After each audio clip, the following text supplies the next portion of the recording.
Media house की खास पेशकश। छत्तीसगढ़ में विधानसभा चुनाव इसी साल होना है, जिसके लिए राजनीतिक पार्टियों ने तैयारी शुरू कर दी है। मद्देनजर दिग्गज नेता विधानसभा क्षेत्र का दौरा कर रहे हैं।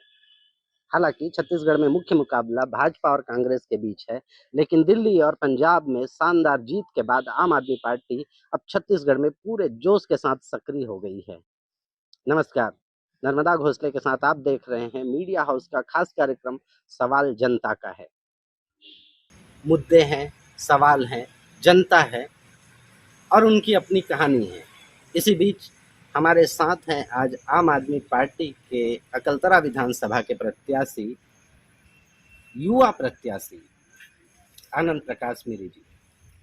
इनसे बात करते हैं इस विधानसभा चुनाव में इनकी क्या रणनीति होगी, क्षेत्र की जनता को किस हिसाब से देखते हैं, इनके एजेंडे के बारे में।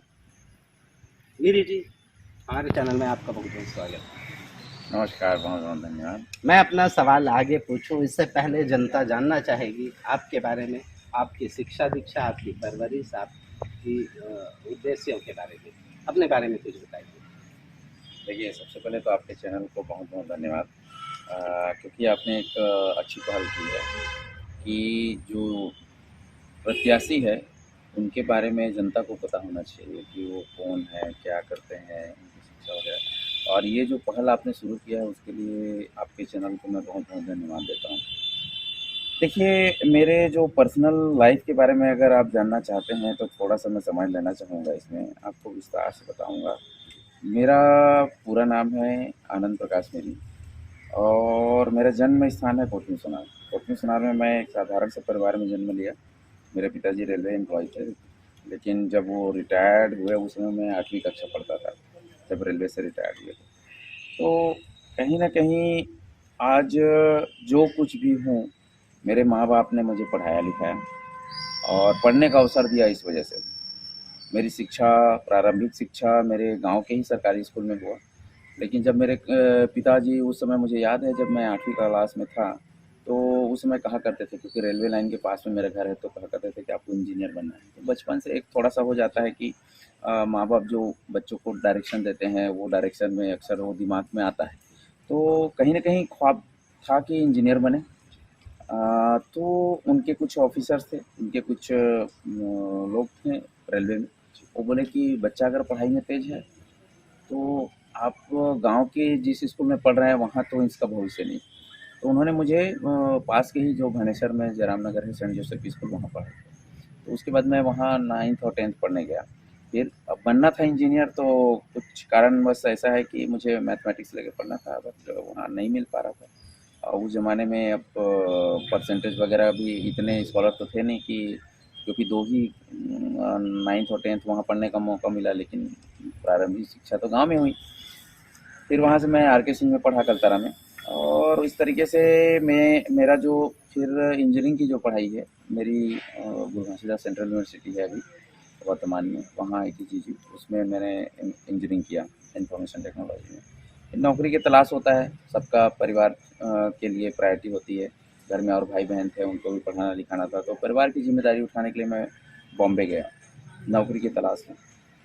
वहाँ गया तो वहाँ मुझे पता चला कि हमने जो एजुकेशन लिया है अभी तक, वो कहीं न कहीं, क्योंकि वहाँ पर जब जाते हैं तो पूरा देश के लोग मिलते हैं, पूरे अलग-अलग स्टेट के बड़े-बड़े यूनिवर्सिटीज़, कॉलेज के। तो वहाँ पर पता चला कि आप बहुत पीछे हैं। तो बहुत स्ट्रगल करना पड़ा, शुरू से शुरू करने जैसा था। 7-8 महीने स्ट्रगल किया, उसके बाद कहीं जॉब लगी। जॉब लगने के बाद किस्मत चमकी और मेहनत किया, खूब मेहनत किया, खूब मेहनत किया, और मेहनत के ही बलबूते मैंने multinational companies, Credit Suisse, JP Morgan, American bank से, ये सब में मैंने काम किया, और काफ़ी जो एशिया पैसिफिक डिवीज़न था उसको मैं हेड करता था। इस तरीके से, लेकिन मन में एक ख्वाब आते रहता था, क्योंकि जब हम घर में आते थे, परिवार तो सब यहीं था। बाकी के मेरे भाई बहन को पढ़ाया लिखाया, उन लोगों को भी हम, जो भी मेरे से बन पाया सपोर्ट किया माँ-बाप के आशीर्वाद से। आज परिवार में भी इंजीनियर है, मेरे भाई भी इंजीनियर है, मेरी वाइफ भी इंजीनियर है, दामाद लोग भी इंजीनियर हैं। तो काफ़ी मतलब एक इंजीनियर फैमिली बोल सकते हैं कि एजुकेशन की वजह से। तो लेकिन मन में कैसा है कि एक छोटी-सी जिज्ञासा रही है हमेशा से, कि आप जो कर रहे हो ठीक है, मैंने किया, मैंने मेहनत किया, मैंने पा गया। जीवन में तो मुझे अनुभव हो गया कि एक गाँव का उठ के आदमी जब बाहर जाता है तो उसका कितने संघर्ष करने पड़ते हैं। मुझे याद है बचपन में अभी मेरे पिताजी इस समय 6 बजे उठा देते थे मुझे और हम लोग उठ के खेतों में जाया करते थे। इस समय रुपाई जुताई सब ऊपर में बैठ के थर्रा लगाने वाला जो जी, छत्तीसगढ़ी में जी, बोलते हैं, वो मेरा फ़ेवरेट मतलब मज़ा आता था मुझे और काम करता था मेरे खुद के खेती-बाड़ी में। गर्मी के दिनों में पूरा एक जो गोबर खाद होता है, खाद का गाड़ा बैल गाड़ा बोलते हैं छत्तीसगढ़ी में, तो वो सब भी काम किया, सब काम किया मैंने। मतलब मेरे जीवन में ऐसा कुछ नहीं था, मेरे हाथ में पूरा ये सब सारे बड़े-बड़े फोड़े जिसको बोलते हैं ना, घाटा बोलते हैं या टाइट हो जाता है, उस टाइप के थे। तो संघर्ष करके मैंने आज जो भी मुझे आप मानते हैं जहाँ तक पहुँचा है, जीवन का पूरा अनुभव। उम्र बहुत कम है लेकिन बहुत अनुभव बहुत ज़्यादा रहा है। फिर बहुत सारे वहाँ सानिध्य में नेटवर्क बना बॉम्बे में एक छोटा-सा व्यवसाय भी चालू किया। आज माँ-बाप और ईश्वर के आशीर्वाद से कुछ फैमिलीज़ को मैं आज जॉब दे पा रहा हूँ, मेरा छोटा-सा व्यवसाय। इसके बाद भी मेरा जो बेस इच्छा है, वो कहीं न कहीं अंदर ही अंदर सोचने में मजबूर करता था कि अरे यार आप अपने लिए तो कर रहे हो, लेकिन आप जहाँ पर पैदा हुए, जो आपका जन्मभूमि रहा है, जो आपका क्षेत्र रहा है, वहाँ के लिए के लोग तो अभी भी आपके गाँव के लोग अभी भी बेसिक बुनियादी चीज़ों के लिए तरस रहे हैं। आपको बताते हुए मुझे ये दुःख हो रहा है कि आज़ादी के 75 साल बाद भी, छत्तीसगढ़ राज्य बने 23 साल होने के बाद भी, आज अकलतरा विधानसभा का सबसे बड़ा ग्राम पंचायत में सरकारी हाई स्कूल नहीं है। 10,000 की आबादी है ये मेरे कहाँ गाँव की में। बात कर कोटमी सोनार मेरे गाँव की, आइए कभी, सरकारी हाई स्कूल नहीं है। ये सब बेसिक जो मुद्दे हैं मतलब बहुत गंभीर विषय है। चिकित्सा व्यवस्था की तो मारिए गोली, तो कहीं न कहीं वो सब मन में होता था। अब वो व्यवस्था को चेंज करना है, तो चेंज करना है तो क्या करना पड़ेगा आपको चूज़ करना पड़ेगा या तो आप अपने व्यक्तिगत जीवन में पैसे कमाते रहिए या फिर आप आपका जो जीवन है उसको सार्वजनिक मंच में लाइए और संघर्ष करिए क्योंकि बाबा साहब अम्बेडकर ने ये संविधान में वर्णन करके दिया है और सबको राइट्स दिया है लोकतंत्र की तांत्रिक व्यवस्था में कि आप लोगों के लिए कुछ करना है तो आपको एक ही रास्ता है, वो है राजनीति। अब राजनीति गंदी है, अच्छी है ये मैं नहीं जानता लेकिन इतना ज़रूर जानता हूँ कि बाबा साहब अम्बेडकर के संविधान में एकमात्र रास्ता वही है कि अगर आपको कुछ व्यवस्थाएँ बदलनी हैं, आपको कुछ करना है, लोगों के लिए कुछ करना है तो आपको चुन के जाना पड़ेगा। तो राजनीति में आने की इच्छा बहुत पहले से थी लेकिन सहयोग नहीं हो रहा था। लेकिन वो इच्छा प्रबल हो गया, प्रगाढ़ हो गया कब हुआ? जब कोरोना का सेकंड वेव आया था। उससे ठीक 2 महीने पहले मैंने अपने पिताजी को खोया था। फिर 3 महीने बाद 2.5 से 3 महीने बाद मैं खुद कोरोना में सेकंड वेव में मैं बुरी तरीके से फँसा था। 45 डेज़ आईसीयू, 10 डेज़ वेंटिलेटर, 10 दिन वेंटिलेटर मशीन, 45 दिन आईसीयू के बाद, घर में भी 3 महीना ऑक्सीजन के बाद ज़िंदा बच गया तो वहाँ पर देखा मैं बिस्तर में पड़े-पड़े सोचा था कि अगर मैं ज़िंदा बच गया तो निश्चित ही अब बचे हुए जीवन को तो समाज के लिए समर्पित कर दूँगा। और समाज सेवा से बढ़ के सेवा अब कुछ नहीं है जीवन में। आप पैसा कितना भी कमा लीजिए, कुछ भी कर लीजिए, वो आपके साथ नहीं जाने जी वाला। आनंद भाई, वो कोरोना की त्रासदी हो या स्कूल और शिक्षा की लचर व्यवस्था हो, आपका जीवन वैसे भी गांव की मिट्टी से निकल के बहुत अच्छा चल रहा था। इंजीनियर परिवार से भाई बहनों में इंजीनियर थे, साथ पूरी ज़िंदगी एक सफल व्यवसायी के रूप में आप गांव की मिट्टी से दिल्ली बॉम्बे तक उभरे। सारी चीज़ें बहुत अच्छे से चल रही थी। तो आनंद भाई कोई ऐसा सकारात्मक स्मरण बताइए जब आपको लगा होगा कि राजनीति में आना चाहिए। मैं वही बता रहा था, जैसा कि मैंने बताया कि कोरोना के सेकेंड वेव में इच्छा तो पहले से थी, लेकिन जो एकदम जहाँ पर एक होता है ना कि हाँ, अब तो बस। तो कोरोना के सेकेंड वेव में फँसा मैं आईसीयू के वार्ड में पड़े-पड़े जब लोगों को अपना शरीर त्यागते देखा, तो उस समय मैं भी सोचता था कि अब मेरी बारी भी आएगी, हो सकता है आज ही आ जाए या हो सकता है कल ही आ जाए। ऐसा मेरा मतलब रात-रात भर, दिन-दिन भर सोता नहीं था और वहाँ से ईश्वर से एक विनती ज़रूर करता था कि अगर बच गया तो ज़िंदगी में कुछ करूँ, ना करूँ, स्कूल और हॉस्पिटल बनाने के लिए मेरे से जो बन पाएगा वो ज़रूर करूँ और उसको बनाने के लिए सुप्रीमो थे छत्तीसगढ़ में माननीय केजरीवाल जी और भगवंत मान जी, उन्होंने भी शिक्षा के बारे में बहुत अच्छे से बात की। एक दो वायदे करके गए कि मैं कुछ करूँ ना करूँ, स्कूल को उस स्तर पर ला दूंगा कि एक जज का बेटा हो या एक कलेक्टर का बेटा हो, जी। आपके बेटे के साथ पढ़ेगा। इस फील्ड में इस उद्देश्य के लिए आप क्या करेंगे? अगर आपको क्षेत्र की जनता आप पे विश्वास जताती है देखिए, आम आदमी पार्टी सेलेक्ट करने के पीछे भी एक कारण है। जैसे कि मैंने बताया, मेरा सपना है स्कूल हॉस्पिटल। क्यों? क्योंकि इस मैंने पढ़ाई किया, वो संघर्ष मुझे और पता कहीं है। ना कहीं ऊपर तक है ना? और कहीं न कहीं मुझे प्राइवेट स्कूलों का ही सहारा लेना पड़ा। बहुत कम लोग होते हैं जिनको वो सौभाग्य मिल पाता है, जिनको एक अच्छी एजुकेशन मिल पाती है। आज भी मेरे गाँव में लोग, जैसे एग्ज़ाम्पल दिया, आप चले जाइए बड़ौदा क्षेत्र के या इस जहाँ पर हम बैठे हैं आज, कंडरा, खारी, गतवा इस एरिया में चले जाइए, पूरा वन ग्राम है और बहुत ही गरीब लोग रहते हैं, आज भी बेसिक चीज़ों के लिए तरस रहे हैं। स्कूल, हॉस्पिटल, बेसिक चीज़ें हैं जो संविधान में हक दिया है सबको। तो अब आम आदमी पार्टी क्यों? क्योंकि आम आदमी पार्टी ही पूरे देश में एक ऐसी पार्टी है जिन्होंने स्कूल और अस्पताल को राजनीति के केंद्र बिंदु में लेके आया और उन्होंने जो बोला वो करके दिखाया। माननीय अरविंद केजरीवाल जी जो गारंटी देते हैं, वो घोषणा नहीं बोलते, इसलिए वो गारंटी देते हैं। उन्होंने दिल्ली में मौका मांगा एक बार लोगों से, जनता ने भरोसा दिलाया, जनता ने भरोसा किया और जनता के भरोसे से उन्होंने सरकार बनाई जी। और जैसे ही सरकार बना, उन्होंने पहले दिन से काम करना चालू कर दिया। आज आप देखेंगे दिल्ली का स्कूल को स्टडी करने लोग आ रहे हैं, विदेशों से लोग आ रहे हैं। क्यों? क्योंकि रीज़न वही है, उन्होंने करके दिखाया। आज हॉस्पिटल की देख लीजिए, आप जिस हॉस्पिटल में चले जाइए, वहाँ पर दिल्ली में लोगों को फ्री में दवाइयाँ मिल रही हैं, लोगों को फ्री में इलाज, मोहल्ला क्लिनिक, गली-गली में क्लिनिक बन गया है, लोगों को भटकने की ज़रूरत नहीं। आप अकलतरा में जाके देखिए, अकलतरा, बलौदा जहाँ बैठे हैं, यहाँ पर आपको अगर गलती से साँप काट दे ना, तो जान नहीं बचेगी और तो बहुत दूर की बात है। तो इसके लिए हमें कहाँ जाना पड़ रहा है? बिलासपुर या अन्य जगह में, और वहाँ भी इलाज नहीं हो रहा है, वहाँ भी कहाँ भेज रहे हैं? प्राइवेट हॉस्पिटलों में। तो गरीब जनता आज अपने गहने जेवर बेचने पर, गिरवी रखने पर मजबूर है। आप जाके देखिए, मैं तो ये चैलेंज करता हूँ, आप जिस गाँव से हैं, आप अपने गाँव में ही चले जाइए और सर्वे करिएगा, वहाँ कम से कम 30% आबादी, 100 में 30 लोगों का गहना गिरवी होगा इलाज में, इलाज के नाम से। तो कहीं न कहीं इसको ठीक करना है, तो ठीक करने के लिए एक ही रास्ता है, वो है राजनीति, और जी, दूसरा कोई रास्ता आनंद जी, हम ये जानना चाह रहे थे, ये छत्तीसगढ़ के गठन के बाद ये 5वीं विधानसभा चुनाव है। अगर अकलतरा विधानसभा की हम बात करें तो यहाँ पे जो नेता हैं बीजेपी या कांग्रेस के, ये कहीं न कहीं राजनीतिक पृष्ठभूमि से, उनका परिवार राजनीति से जुड़ा रहा, वहाँ से बिलॉन्ग करते हैं। ये अगर इनको विरासत में राजनीति मिली, कहा जाता है कि इनके खून में राजनीति रही है, तो आपका बैकग्राउंड तो राजनीति से नहीं रहा, आप इनको कैसे टक्कर देंगे या कैसे मात देंगे? क्या रणनीति होगी आपकी? आपने मेरे प्रश्न का उत्तर ही दे दिया।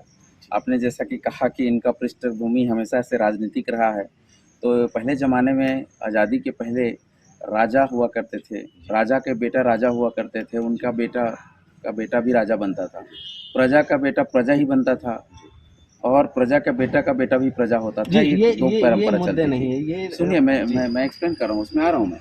तो जहाँ तक आप अकलतरा की या पूरे प्रदेश की राजनीति की बात करें, तो अभी तक आज़ादी के बाद वही हुआ, नेता आया, नेता का बेटा नेता बन गया और नेता का बेटा नेतागिरी करने की राह में है और कहीं न कहीं प्रजा जो है वो वोटर ही रह गया।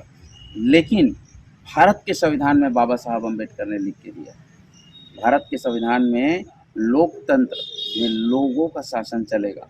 तो जिन्होंने संविधान को सही तरीके से समझा है, जिन्होंने सही तरीके से माना है, अगर संविधान को अगर आप मानते हैं, तो आपको ये विश्वास दिलाता हूँ कि जो जनता है, जो गरीब जनता है, क्या मैं प्रश्न पूछता हूँ आपके माध्यम से, उसको हक नहीं बनता है? भारत के संविधान में तो हक है, लेकिन उनका हक नहीं बनता है क्या कि वो भी आगे आएँ और वो भी कुछ कर पाएँ? मैं पूछता हूँ, आपको अगर मौका मिलेगा, आप पढ़े लिखे व्यक्ति, योग्य व्यक्ति, अगर आपको मौका मिलेगा तो आप बेटर करेंगे। मैं चैलेंज के साथ कहता हूँ कि ये जो नेता हैं, इनसे बेटर करेंगे। मैं अपनी बात बता रहा हूँ, मैं खेती करके आगे बढ़ के इंजीनियर बन के बॉम्बे जैसे शहर में रह के आया हूँ। मैंने अपने जीवन में करके देख के अपने खुद के जीवन में आनंद implement भाई, करके आया हूँ। क्षेत्र की जनता बहुत अच्छे से जानती है। अकलतरा विधानसभा, जहाँ से आपने आम आदमी पार्टी से चुनाव लड़ने की मंशा बनाई है, आपको उम्मीदवार घोषित किया गया है, तो जनता बहुत अच्छे से जानती है इस बात को, और वो किसी एक विभाग, एक प्रत्याशी को रिपीट नहीं करती। प्रत्याशी हमेशा दूसरे पे भरोसा जताती है। इस लिहाजा आपकी जीत तय है। हम मानते हैं कि दोनों से उठ चुकी जनता, क्षेत्र की जनता क्योंकि बहुत जागरूक है। तो हमने ये जानना चाहा कि राजनीतिक पृष्ठभूमि नहीं रही है, आपका अनुभव नहीं रहा है, आप शिक्षित हैं, लेकिन राजनीति में यहाँ कूटनीति कहा जाए तो जातिगत समीकरणों के आधार पर यहाँ चुनाव लड़ा जाता है। आप कैसे साथ? देखिए, मेरा व्यक्तिगत मानना है भारत के संविधान में ऐसा कहीं नहीं लिखा है कि इस जाति के आदमी को ये मिले, इस जाति के आदमी को इस मिले। शिक्षा का अधिकार चाहे वो अमीर हो चाहे गरीब हो, चाहे कलेक्टर का बेटा हो चाहे चपरासी का बेटा हो, उसको शिक्षा का अधिकार, निःशुल्क शिक्षा लेने का अधिकार है। उसको इक्वल शिक्षा मिलना चाहिए, तभी वो दोनों की जिंदगी आगे बढ़ेगी। ठीक है। हेल्थ के लिए सही इलाज, चाहे वो अमीर आदमी हो चाहे गरीब आदमी हो, उनको सही इलाज की जो जिम्मेदारी है सरकार की है। भारत का संविधान ने हक देता है। इसमें जाति और संप्रदाय कहाँ से आया? मैं बताता हूँ कहाँ से आया। ये जाति और संप्रदाय इन नेताओं ने लेके आया है। क्यों? क्योंकि मालूम है कि ये नेता तो 5 साल करेंगे कुछ नहीं करेंगे। इनकी रोजी रोटी जो चल रहा है वो किससे चल रहा है? राजनीति से चल रहा है। तो राजनीतिक रोजी रोटी कमाने के लिए, अपना पेट पालने के लिए वो लोग क्या कर रहे हैं? हमें जो जनता है उसको जाति धर्म में बांट रहे हैं। क्यों? क्योंकि अगर जनता जागरूक हो गई, एजुकेटेड हो गई, तो मेरे जैसे कोई आके आदमी खड़ा होगा इंजीनियर और चैलेंज करने लग जाएगा उसको, तो उनकी कुर्सी खतरे में। उनको डर है, इसलिए वो नहीं चाहते कि जनता पढ़े लिखे, जनता के पास कुछ पैसे बच जाए, उनके गरीब आदमी का हक अधिकार बच जाए। वो बिल्कुल नहीं चाहती। मतलब ये नेता लोग चाहते नहीं। तो कहीं ना कहीं इसके लिए देखिए, आम आदमी पार्टी का इतिहास देख लीजिए। आज से 10-11 साल पहले उदय हुआ, सारे के सारे फ्रेशर लोग थे। कोई यूपीएससी की तैयारी करने आए, कोई आईएएस की तैयारी करने आए थे। दिल्ली में ऐसे ही आंदोलन में कूद पड़े पूरे देश भर के लोग, और आज देखिए वहाँ पर मंत्री मिनिस्टर है और शानदार ऐसा काम करके दिखाए। क्योंकि पढ़े लिखे लोग जब राजनीति में आते हैं तो उनका काम करने का तरीका अलग होता है। पढ़े लिखे लोगों के लिए ना जाति मायने रखता है, ना धर्म मायने रखता है। वो केवल और केवल संविधान का फॉलोअर होते हैं। और मैं आपको विश्वास देता हूँ, मैं क्षेत्र की जनता को विश्वास दिलाता हूँ, भारत के संविधान में हर वर्ग के लिए बराबर का अधिकार लिखा हुआ है और वो हक अधिकार उनको मिल के रहेगा। मैं मेरे जीते जी ये विश्वास दिलाता हूँ। मैं तो, मेरा तो दूसरी लाइफ है ना, पहला लाइफ तो खत्म हो गया। कोरोना के बाद की जो मेरी दूसरी लाइफ, जिसको मैंने समाज के लिए समर्पित कर रखा है, विश्वास दिलाता हूँ कि जब तक मेरे शरीर में प्राण है, मैं क्षेत्र की जनता को मेरे पूरा तन मन धन दिलो दिमाग से लगाऊंगा कि उसका हक अधिकार मिले। मैं आपके माध्यम से एक और भी बोलता हूँ जनता को, किसी नेता की गुलामी करने की जरूरत नहीं, किसी भी नेता की गुलामी करने की जरूरत नहीं है। आपको किसी नेता की जयकारा लगाने की जरूरत नहीं है, ना ही आनंद मीर की जयकारा लगाने की जरूरत है। मैं आपके माध्यम से पूरी जनता को अपील करता हूँ कि अगर आपको सोचना है तो सिर्फ आप अपने परिवार के बारे में सोचिए कि आपका बच्चा कहाँ पढ़ रहा है, आपके बच्चे को आप क्या बनाना चाहते हैं। डॉक्टर बनाना चाहते हैं कि 10 साल के बाद वो बच्चा मनरेगा में मजदूरी करते मिले, कि ईंटा बनाने के लिए उत्तर प्रदेश और पता नहीं कहाँ कहाँ जाते हैं, वहाँ जाना पड़े। आपको तय करना है। मैं आपके चैनल के माध्यम से ये बताना चाहता हूँ कि आप सोचिए, आज घर में जाके सोचिए, जैसे आप ये टेलीकास्ट देखते हैं, आप सोचिएगा कि आपके जो बच्चे हैं उनका इलाज, आपके माता पिता का इलाज, आपके खुद का इलाज, आपके परिवार का इलाज करने के लिए आपकी मेहनत का, कमाई का कितना रुपए खर्च होता है साल में। हिसाब लगाइए कि 5 सालों में आपने कितना खर्च किया। मैं क्षेत्र की जनता को बोलता हूँ। जी, ये तो रही नैतिक नैतिक बातें हो गई, या फिर आम आदमी पार्टी का उद्देश्य हो गया, आप जिस उद्देश्य को लेके विधानसभा के रण में है वो अलग बातें हैं। लेकिन कहीं ना कहीं जातिगत समीकरण यहाँ बहुत बड़ा फैक्टर है, क्योंकि एसटी बाहुल क्षेत्र है और कुछ ओबीसी के भी वोटर हैं। तो वो साधने के लिए आप क्या करेंगे, क्योंकि तय वोटर हैं पिछले 4 विधानसभा 4 चुनावों से, तो उसको साधने के लिए या जनता पे विश्वास जताने के लिए आपने क्या किया है और आगे रणनीति? देखिए, चाहे वो कोई भी वर्ग का, अगर वो शोषित है, पीड़ित है, आज तक उनको उनका हक अधिकार नहीं मिला है, मैं उसके साथ खड़ा हूँ। चाहे वो किसी भी समाज का हो, किसी भी जाति का। हमारी पार्टी, मैंने फिर से बोला, मैं संविधान को मानने वाला हूँ, बहुत स्ट्रिक्टली संविधान को फॉलो करता हूँ। तो संविधान में दिए हुए हक अधिकार के लिए, चाहे वो किसी भी जाति का बंदा हो, जिसको नहीं मिला है, अच्छी एजुकेशन नहीं मिला है, उसको मैं दिला के रहूँगा। अच्छा इलाज नहीं मिल रहा है, उसको दिला के रहूँगा। महिलाओं को आगे बढ़ाने के लिए हमारी पार्टी तन मन धन से सपोर्ट करती है। तो महिलाओं को आगे बढ़ाने के लिए हमारे पास जितने योजनाएं हैं, तो जैसे कि अभी देखोगे, अभी केजरीवाल जी ने गारंटी दिया है, 18 साल के ऊपर के जितनी भी महिलाएं हैं, 1000 रुपये उनको सम्मान राशि दिया जाएगा। जितने भी, चाहे अमीर हो चाहे गरीब हो, सबके लिए इलाज फ्री, दवाइयाँ फ्री है, ऑपरेशन फ्री है। आपको पैसा देने की जरूरत ही नहीं, कहीं भी चलिए। अमीर हो चाहे गरीब हो, चाहे कोई भी जाति का हो, चाहे एससी हो, एसटी हो, ओबीसी हो, जनरल हो, सारे बच्चों के लिए एजुकेशन फ्री रहेगा। शानदार स्कूल बनेंगे। जब एससी का भी बच्चा और एसटी का भी बच्चा, ओबीसी का भी बच्चा और जनरल का बच्चा, उसमें कलेक्टर भी हो, चपरासी भी हो, चाहे मंत्री हो, चाहे एक बोलते हैं ना संतरी हो, सारे बच्चे एक साथ पढ़ेंगे, सब लोगों का इलाज एक साथ होगा, तब इक्वलाइजेशन आएगा, तब अपने आप ये जाति धर्म संप्रदाय खत्म हो जाएगा। ये नेता लोग ही नहीं चाहते हैं खत्म करना, जिसको हम दिखाएंगे खत्म करके। ये जो सिस्टम है, इनका व्यवस्था जो बना के रखे हैं जाति धर्म का, उसको हम खत्म करके बता के रखेंगे। ये मेरा चैलेंज है। तो हमारी रणनीति एक ही है कि हम गरीब आदमी, अंतिम आदमी, मेरे क्षेत्र के जो जितने भी 235 बूथ में रहते हैं लोग, उन 235 बूथ के पूरे एक एक आदमी को विश्वास दिलाता हूँ कि आपके साथ धोखा नहीं होगा। आज तक हमने अकलतरा विधानसभा में तीनों ही पार्टियों को मौका दिया, बीजेपी को, कांग्रेस को और बहुजन समाज पार्टी। इन तीनों ही पार्टी के नेताओं ने सिर्फ जाति धर्म के नाम पर वोट मांगा आपसे, और सिर्फ जाति धर्म के नाम से लड़ा कर आपको बरगला के इन लोगों ने रखा। मैं आपको हाथ जोड़ के निवेदन करता हूँ कि आप इनके बातों में मत आइए। ये कभी नहीं चाहते आपके बच्चे पढ़ें, आप स्वस्थ रहें, कभी नहीं चाहते। आनंद जी, आप विधानसभा क्षेत्र के प्रत्याशी होने के बाद, उम्मीदवार होने के बाद उससे बड़ा आप प्रदेश के आम आदमी पार्टी के प्रदेश के सचिव हुए, तो पार्टी के बारे में वरिष्ठ उपाध्यक्ष, जी वरिष्ठ उपाध्यक्ष पूछना चाहता हूँ। तो आपसे ये जानना चाहता हूँ कि आम आदमी पार्टी इस बार कितने विधानसभाओं में अपने प्रत्याशी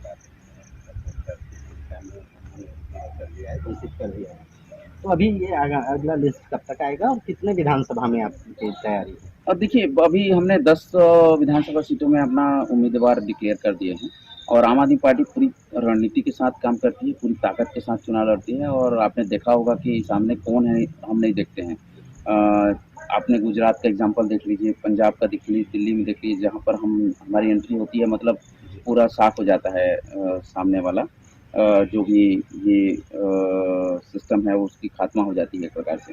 तो आम आदमी पार्टी छत्तीसगढ़ में अभी 10 सीट के लिए उम्मीदवार डिक्लेयर कर दिए। आने वाले बहुत जल्दी ही आपको और आगामी सीटों के लिए आपको उम्मीदवार आपके माध्यम से पता चलेगा। थोड़ा इंतजार करिए, प्रक्रिया जारी है। मतलब कितने सीटों के साथ आप छत्तीसगढ़ में 90 विधानसभा सीट है, तो 90 से ज़्यादा तो नहीं हो सकता जी। तो दिल्ली और पंजाब के बाद अब आम आदमी पार्टी छत्तीसगढ़ में सरकार बनाने जा रही है? जी बिल्कुल, पूरी ताकत के साथ और ज़बरदस्त तरीके से। अभी देखिए, अभी हमारे जितने भी महासभाएं हुई हैं, महारैलियाँ हुई हैं, चाहे वो रायपुर का लीजिए या बिलासपुर का लीजिए, और कल ही अभी 16 तारीख को जगदलपुर में हुआ। आपको जगदलपुर आप देखते हैं वहाँ पर तो भयंकर बारिश हो रही थी, लोग मतलब डटे रहे, कुर्सियों को अपने सर में ले लिए लेकिन हिले नहीं, पूरे भीग गए लेकिन हिले नहीं। तो ये समर्पण और त्याग दिखाता है। हमारे जितनी भी रैलियाँ हुई हैं, हम पैसे दे के लोगों को नहीं लाते, मतलब खाना भी नहीं दे पाते लोगों को, हम माफ़ी मांगते हैं बार बार, आपने देखा होगा, लेकिन फिर भी हमारे पास दोबारा जाने के लिए तैयार हैं रैलियों में, दोबारा जाते हैं लोग। तो कहीं ना कहीं ये केजरीवाल जी ने जो करके दिखाया है दिल्ली और पंजाब में आम आदमी पार्टी ने, तो उसका केजरीवाल जी का प्यार है लोगों के प्रति, और एक विश्वास है कि केजरीवाल जी की जो गारंटी है ना, वो ओरिजिनल है, वह करेंगे तो वही, क्योंकि शुरुआत तो उन्होंने ही किया है। तो एक हमारी जनता के पास एक मिथक है, एक मिथ्याभास है कि आप यहाँ से हैं तो ज़रूर, लेकिन आपको किसी ने देखा नहीं अब तक। आप मेट्रो सिटी में, बॉम्बे जैसे शहरों में रहे हैं। क्षेत्र की पीड़ा आप कैसे समझेंगे या कैसे समाधान करते हैं, कैसे जनसंपर्क करके आप समझ पाएंगे इतने कम समय में? देखिए, मैं पिछले 1 सालों से गांव के विधानसभा का एक भी जगह नहीं बचा है, और प्रदेश का एक भी जगह नहीं बचा है जहां पर नहीं गया हूँ। और रही बात पीड़ा की, तो उस पीड़ा को मैं खुद महसूस कर रहा हूँ, मेरे परिवार वाले महसूस कर रहे हैं। वही पीड़ा आपकी है। आज भी मेरे घर में अनपढ़ लोग हैं, आपके घर में भी अनपढ़ लोग हैं। अनपढ़ मतलब केवल दाल भात केंद्र में पढ़ाई लिखाई करके डिग्री ले लेना पढ़ाई नहीं होता है। तो आज भी वो शिक्षा का अभाव है। आज भी मेरे घर में कोई बीमार पड़ता है तो बाहर जाना पड़ता है, और आपके घर में भी जाते हैं तो बाहर पड़ता है। तो ये आपको जानने समझने की जरूरत नहीं है। आपके घर में जो हो रहा है, आपके साथ जो बीत रहा है, वो 100% दूसरे के साथ बीत रहा है। तो जो कॉमन समस्याएं वो सबकी एजुकेशन बता रहा हूँ, एजुकेशन, हेल्थ, जितने किसान भाई हैं, ये सबकी समस्या है, सब कॉमन है। आज बलौदा क्षेत्र में बैठे हैं, 45 से ज़्यादा गांव है जहाँ पर अभी तक नहर नहीं पहुँचा है। आप समझ रहे हैं, मतलब दुख समझ रहे हैं आप। और सब लोगों ने वादा किया, मैंने गारंटी दिया है, 10 गारंटी यहाँ की, कि अकलतरा और बलौदा में 50-50 बिस्तर के सुपर मल्टी स्पेशलिटी हॉस्पिटल बनेगा। सुनते रहिए। अकलतरा और बलौदा में 50-50 बिस्तर के सुपर मल्टी स्पेशलिटी हॉस्पिटल बनाए जाने की गारंटी है, और जिसमें दवाई से लेकर ऑपरेशन से लेकर सभी टाइप के जांच मुफ्त में मिलेंगे। ये गारंटी है हमारी। जितने गांव हैं वो सब में मोहल्ला क्लिनिक बनाए जाएंगे, ग्राम क्लिनिक, जहां पर आपके सभी जांच, सभी दवाई फ्री मिलेंगे। आपको कहीं भी पैसे देने की जरूरत नहीं है इसके लिए। और आयुष्मान कार्ड की जरूरत है। यहाँ तो आयुष्मान कार्ड के नाम में लूट रहे हैं, ठग रहे हैं। एक हो गया। ठीक है, दो हो गया। जी, दो हो गया। अब देखिए, जितने भी बड़े दो शहर हैं हमारे, किशोरा पंतोरा हो गया, कोटमी सुनार हो गया, नरियरा हो गया, पहरिया हो गया, इन जैसे बड़े गांव हैं। बड़े गांव में हम स्कूल ऑफ एक्सीलेंस बनाएंगे, जैसे दिल्ली के तर्ज में, जिसमें नर्सरी से लेकर 12वीं कक्षा तक के बच्चों को अच्छी शिक्षा निःशुल्क दी जाएगी, इंग्लिश मीडियम में दी जाएगी। और वहाँ पर बिजनेस बनाने की ट्रेनिंग, बिजनेस जिसको करना है, जिनको डॉक्टर बनना है डॉक्टर बनने की ट्रेनिंग, जिनको बैंक में जाना है बैंक वाले की ट्रेनिंग, सारी ट्रेनिंग शुरू से दिया जाएगा। जी आनंद जी, आपका भी बहुत ज़्यादा टाइट शेड्यूल है, मैं आपका भी ज़्यादा समय नहीं दूंगा। इसको मैनिफेस्टो मान लेते हैं हम, 8 और गिना दीजिए। देखिए, मैं आपको आपके सरसरी तौर पे। हाँ बिल्कुल सरसरी तौर में ही गिना देता हूँ। मैंने तो अभी बीच में अभी आपके पास आएगा भी ये सारा। ये हैं आनंद प्रकाश मीरी जी, जो अपनी जीत के को लेकर, आम आदमी पार्टी की जीत को लेकर आश्वस्त हैं। आपके घर तक मैनिफेस्टो का एक पॉम्पलेट नहीं पहुंच रहा है। हम आपसे सीधे आनंद प्रकाश मीरी जी के मुंह से सुनवा रहे हैं कि उन्होंने 10 क्या एम बना के आए हैं, क्या वायदे हैं और उनकी क्या रणनीतियां होंगी। देखिए, अकलतरा विधानसभा क्षेत्र के लिए इतिहास में पहली बार कोई पार्टी यहाँ पर लोकल मुद्दों पर मैनिफेस्टो बना रही है। हर विधानसभा का अलग अलग मुद्दा होता है, क्षेत्रीय मुद्दा होता है। तो आम आदमी पार्टी क्षेत्रीय मुद्दों पर विश्वास करती है। हमने सर्वे करवाया था और सर्वे के आधार पर हमने जो रिपोर्ट बनाया, उसके आधार पर मैं 10 गारंटी आपके माध्यम से मैं यहाँ पर क्षेत्र की जनता को समर्पित कर रहा हूँ। अकलतरा और बड़ौदा में 50-50 बिस्तर की सुपर मल्टी स्पेशलिटी हॉस्पिटल बनाई जाएगी, जिसमें सभी प्रकार की दवाई, इलाज, जांच मुफ्त होगी, बिल्कुल मुफ्त होगी। सभी गांवों में ग्राम क्लिनिक बनेंगी। दूसरी, तीसरी, अकलतरा शहर, बड़ौदा शहर, नरियरा, ग्राम कोटमी सुनार, खिसोरा पंतोरा, पहरिया गांवों में, बड़े गांव, यहाँ पर दिल्ली के तर्ज पर स्कूल ऑफ एक्सीलेंस बनाया जाएगा, जहाँ पर नर्सरी से लेकर 12वीं तक के जो इंग्लिश मीडियम स्कूल, शानदार इंग्लिश मीडियम स्कूल बनाए जाएंगे, जहाँ पर आपको बच्चे, गरीब आदमी बच्चा और अमीर आदमी बच्चा एक साथ पढ़ाई कर सकें। ठीक है। सभी गांवों के स्कूलों को, सब गांव में स्कूल है, उनको शानदार बनाया जाएगा, उनको रिनोवेट किया जाएगा, उनकी इंफ्रास्ट्रक्चर डेवलप किया जाएगा, ताकि वहां जाओ तो पढ़ने का मन करे। 5वीं गारंटी है, बलौदा ब्लॉक के गांवों में नहरों का विस्तार किया जाएगा, और जहां जहां पर नहर नहीं है, अन्य ब्लॉकों में भी वहां पर नहरों का विस्तार करके किसान भाइयों के लिए सिंचाई की व्यवस्था की जाएगी। 6वीं गारंटी, सभी गांवों में जितने भी चौक चौराहे, सीसीटीवी कैमरे, फ्लड लाइट, स्ट्रीट लाइट, नालियां, रोड के साथ नालियां और बिजली पानी की व्यवस्था की जाएगी। और जिसमें बिजली पानी ये सब सारी चीजें तो हमारे स्टेट का ही निःशुल्क रहेगा।